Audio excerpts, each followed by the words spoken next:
Bismillahirrahmanirrahim. Assalamualaikum warahmatullahi wabarakatuh. Perkenalkan, nama saya Shalwa Amelia dari kelas 7B Administrasi Bisnis. Di sini saya akan mempresentasikan mengenai rangkuman tiga materi, yaitu administrasi perkantoran, perkantoran modern, dan pengkontrolan biaya. Langsung saja saya mulai presentasinya untuk mempersingkat waktu. Yang pertama ini ada administrasi perkantoran. Apa sih pengertian dari administrasi perkantoran? Administrasi perkantoran adalah semua kegiatan yang bersifat teknis ketatausahaan dari suatu perkantoran yang mempunyai peranan penting dalam pelayanan terhadap pelaksanaan pekerjaan operatif, penyediaan keterangan bagi pimpinan, dan juga membantu dalam kelancaran perkembangan organisasi. Selanjutnya ada karakteristik administrasi perkantoran. Di sini ada 3 karakteristik administrasi perkantoran. Yang pertama itu bersifat pelayanan. J.R. Terry menyebutkan bahwa pekerjaan kantor sebagai pekerjaan pelayanan atau service work yang berfungsi memudahkan dan meringankan. Yang kedua, merembes segenap bagian organisasi oleh karena pekerjaan kantor bersifat pelayanan terhadap semua pekerjaan operatif. Yang ketiga, dilakukan semua pihak sebagai akibat perembetan pekerjaan kantor ke segenap bagian organisasi. Maka pekerjaan itu akan dilakukan oleh semua orang yang ada dalam organisasi tersebut. Yang selanjutnya atau yang materi kedua itu ada perkantoran modern.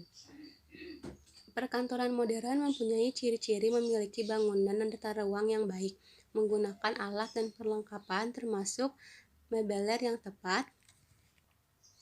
Para pegawai dalam melaksanakan tugas-tugasnya berdisiplin, profesional, memiliki sikap dan cara berpikir serta bertindak sesuai dengan tuntutan zaman.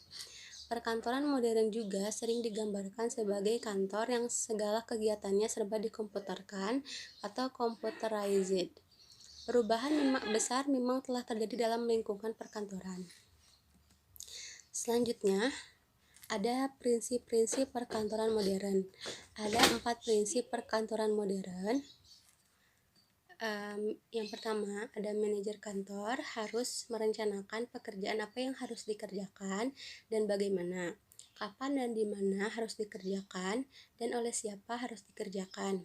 Yang kedua, ada memahami perencanaan kantor dan organisasi serta pengembangan produk. Manajer tersebut dapat mengkoordinasikan upaya semua pegawai, mesin-mesin, dan informasi untuk memformulasikan jadwal kerja yang sesuai dengan perencanaan.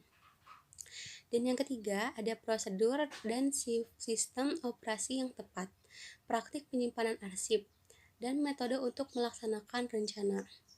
Yang keempat, prinsip-prinsip perkantoran yang terakhir itu yang keempat ada manajer kantor menseleksi, melatih, memotivasi, mengkompensasi, dan meningkatkan pegawai untuk mempertahankan minat terhadap organisasi pada tingkat yang optimal.